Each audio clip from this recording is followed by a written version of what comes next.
నమస్తే ఫ్రెండ్స్, నేను మీ Shravani. Welcome back to Shravani's kitchen. ఈరోజు మన కిచెన్లో సూపర్ టేస్ట్తో సింపుల్గా చేసుకునే చికెన్ ఫ్రైని చూపించబోతున్నాను. టేస్ట్ ఎంత బాగుందంటే ఈరోజు నేను ఈ చికెన్ ఫ్రైతోనే అన్నం మొత్తం ఫుల్గా తినేసాను. ఒక పూటకి గిన్నె మొత్తం ఖాళీ అయిపోయిందంటే నమ్మండి, చాలా చాలా బాగుంది. మీరు కూడా డెఫినెట్గా ఇలా ట్రై చేసి చూడండి, సూపర్గా ఎంజాయ్ చేస్తారు. మరి లేట్ చేయకుండా సింపుల్గా చేసుకునే ఈ టేస్టీ చికెన్ ఫ్రైని ఎలా చేయాలో ఇప్పుడు చూపిస్తాను రండి. ఇక్కడ నేను చికెన్ ఫ్రై కోసం కేజీ చికెన్ని తీసుకుని ముందుగానే ఉప్పు వేసి బాగా కడిగి తీసుకున్నాను. అలాగే ముక్కలు అనేవి మరీ పెద్దగా కాకుండా ఈ వీడియో క్లిప్లో చూపిస్తున్నట్టుగా ఇలా చిన్నగా కట్ చేసి తీసుకోండి. ఇప్పుడు ఇందులోకి ఒక నిమ్మకాయ రసాన్ని తీసుకోండి. గింజలేమి పడకుండా ఇలా తీసుకోండి. అలాగే ఇందులోనే రుచికి సరిపడా ఉప్పుని, 1/2 టీ స్పూన్ పసుపుని, 2 టీ స్పూన్ల కారం తీసుకోండి. ఇక్కడ నేను మిరియాలను కూడా తీసుకుంటాను కాబట్టి ఈ కారం అనేది సరిపోతుంది. ఇందులోనే ఫ్రెష్గా దంచిన 1 టేబుల్ స్పూన్ అల్లం వెల్లుల్లి పేస్ట్ని, అలాగే ఒక పావు కప్పు పెరుగుని తీసుకొని వీటన్నిటిని చికెన్ ముక్కలకు బాగా పట్టించండి. ఇలా ఒకసారి బాగా కలిపాక ఒక 15-20 నిమిషాల పాటు నానబెట్టండి. మీకు టైం ఉంటే 1-2 గంటలైనా నానబెట్టచ్చు. అలాగే ఈ చికెన్ ఫ్రై కోసం ఒక 3 ఇలా మీడియం సైజ్ ఉల్లిపాయలు తీసుకోండి. మరీ పెద్దగా ఉంటే 2 ఉల్లిపాయలు తీసుకొనైనా చేయొచ్చు. అలాగే ఒక సగం ఎండు కొబ్బరిని తీసుకోండి. మీ దగ్గర ఎండు కొబ్బరి లేకపోతే పచ్చి కొబ్బరినైనా వాడచ్చు. సో ఇలా తీసుకున్న వీటిని సన్నగా తరిగి తీసుకోండి. ఇక్కడ నాకు త్వరగా సన్నగా తరగడానికి నేను ఆలూ చిప్స్ పైన ఇలా తరిగి తీసుకుంటున్నాను. ఉల్లిపాయల్ని ఇలా సన్నగా తరిగాక ఇదే విధంగా ఎండు కొబ్బరిని కూడా సన్నగా తరిగి తీసుకోండి. ఇలా తరగడం వలన ఎండు కొబ్బరి కూడా తొందరగా ఫ్రై అవుతుంది. సో ఎండు కొబ్బరిని కూడా ఇలా సన్నగా తరిగాక ఇప్పుడు మరో పక్కన వీటిని ఫ్రై చేయడానికి ప్యాన్ని తీసుకొని నూనె వేయకుండానే ఇలా ఎండు కొబ్బరి ముక్కల్ని తీసుకొని గోల్డెన్ కలర్ వచ్చేంత వరకు ఫ్రై చేయండి.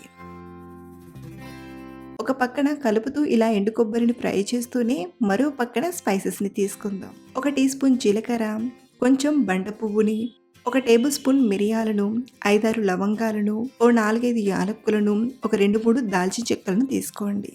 సో ఇలా తీసుకున్న వీటిని మరో పక్కన ఫ్రై చేస్తున్న ఎండు కొబ్బరిలోకి తీసుకోండి. మీరు కావాలంటే ఇదే టైంలో 1 టేబుల్ స్పూన్ ధనియాలనైనా తీసుకోవచ్చు. నేను ధనియాలన్నిటినీ గ్రైండ్ చేసి పెట్టాను కాబట్టి ఈ టైంలో వేయట్లేదు. మీ దగ్గర ధనియాలు ఉంటే వీటితో పాటు ధనియాలను తీసుకొని బాగా ఫ్రై చేయండి. సో ఇలా ఫ్రై చేసిన వీటిని మిక్సీ గిన్నెలోకి తీసుకుంటున్నాను. ఇక్కడ చూపించినట్టుగానే ఎండు కొబ్బరిని మాత్రం ఇలా ఎర్రగా ఫ్రై చేసి తీసుకోండి. ఇప్పుడు మళ్ళీ ఇదే ప్యాన్లోకి ఒక 3 టేబుల్ స్పూన్ల నూనె తీసుకొని ఉల్లిపాయల్ని ఫ్రై చేసుకుందాం. మొత్తం ఉల్లిపాయలు తీసుకోకుండా ఒక అరకప్పండి ఉల్లిపాయల్ని మిగిల్చి మిగతావన్నీ తీసుకోండి. సో ఇలా తీసుకున్న ఉల్లిపాయల్ని మధ్య మధ్యలో కలుపుతూ మనం బిర్యానీ కోసం ఉల్లిపాయల్ని ఎలా అయితే ఫ్రై చేస్తామో అలా ఫ్రై చేయండి. చూడండి, ఇలా కొంచెం గోల్డెన్ బ్రౌన్ షేడ్లోకి వచ్చాక ఈ ఉల్లిపాయల్ని ఆయిల్ నుండి బయటికి తీసుకుందాం. మిక్సీ గిన్నెలోకి కాకుండా ఇలా సపరేట్గా వేరే ప్లేట్లోకి తీసుకొని పక్కన ఉంచేయండి. ఇప్పుడు ఇదే నూనెలోకి మనం కలిపి పెట్టిన చికెన్ ముక్కల్ని తీసుకుందాం.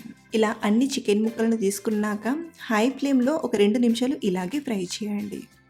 ఒక 2-3 నిమిషాలు ఇలాగే ఫ్రై చేసేసరికి చికెన్ నుండి లైట్గా నీరు అనేది వదులుతుంది. ఆ తర్వాత స్లోగా టర్న్ చేస్తూ ఇందులో వచ్చే నీళ్ళన్నీ ఇంకిపోయేంత వరకు మధ్య మధ్యలో కలుపుతూ ఫ్రై చేయండి. ఇలా ఫ్రై చేస్తూ ఉండగానే చికెన్ ఆయిల్లో చక్కగా ఫ్రై అవుతుంది. అలాగే కొంచెం సాఫ్ట్ అవుతుంది. ఒక పక్కన ఈ చికెన్ ముక్కలను ఉడికిస్తూనే మరో పక్కన మనం మసాలాను గ్రైండ్ చేసుకుందాం.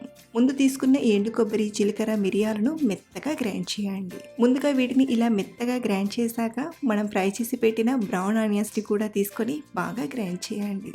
అవసరమైతే కొంచెం నీళ్ళను తీసుకొని ఇలా మెత్తగా రుబ్బి తీసుకోండి. సో ఇలా రుబ్బిన పేస్ట్ని ఒక గిన్నెలోకి తీసుకొని పక్కన పెట్టేస్తున్నాను.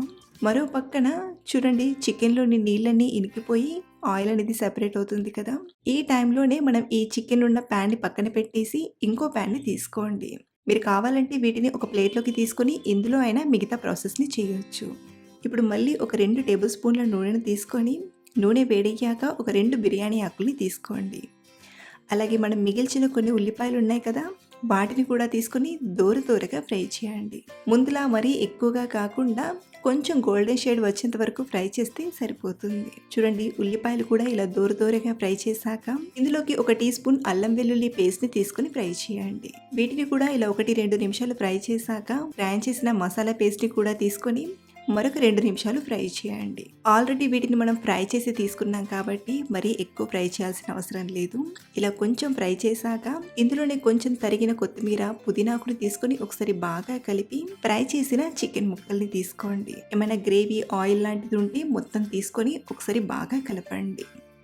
ఇందులోనే కొంచెం కరివేపాకును తీసుకుంటున్నాను. మీకు కరివేపాకు నచ్చకపోతే స్కిప్ చేసైనా చేయొచ్చు. ఇలా కలిపాక ఒకసారి టేస్ట్ చేసి ఉప్పు ఏమైనా సరిపోకపోతే కొంచెం ఉప్పుడి వేసి కలపండి. మీకు స్పైసీ కూడా సరిపోకపోతే ఈ టైంలోనే కొంచెం ఎక్స్ట్రాగా కారం వేసైనా కలపచ్చు. అలాగే అవసరమైతే ఈ టైంలోనే ఒక 2 టేబుల్ స్పూన్ల నీళ్లను కూడా తీసుకొని ఒకసారి బాగా కలిపి చికెన్ ముక్క మెత్తగా అయ్యేంత వరకు ఉడికించండి. మంటను హై ఫ్లేమ్లో కాకుండా మీడియం టు లో ఫ్లేమ్ మధ్యలో పెట్టి ఉడికించండి. కనీసం ఒక 10-12 నిమిషాలు ఉడికించామంటే చికెన్ ముక్క అనేది ఇలా సాఫ్ట్గా ఉడికిపోతుంది.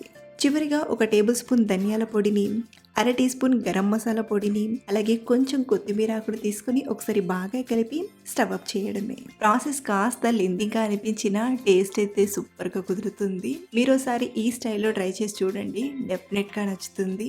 అలాగే ట్రై చేశాక మీకు ఎలా కుదిరిందో కింద కామెంట్లో మీ ఫీడ్బ్యాక్ ఇవ్వడం మర్చిపోవద్దు. Thanks for watching.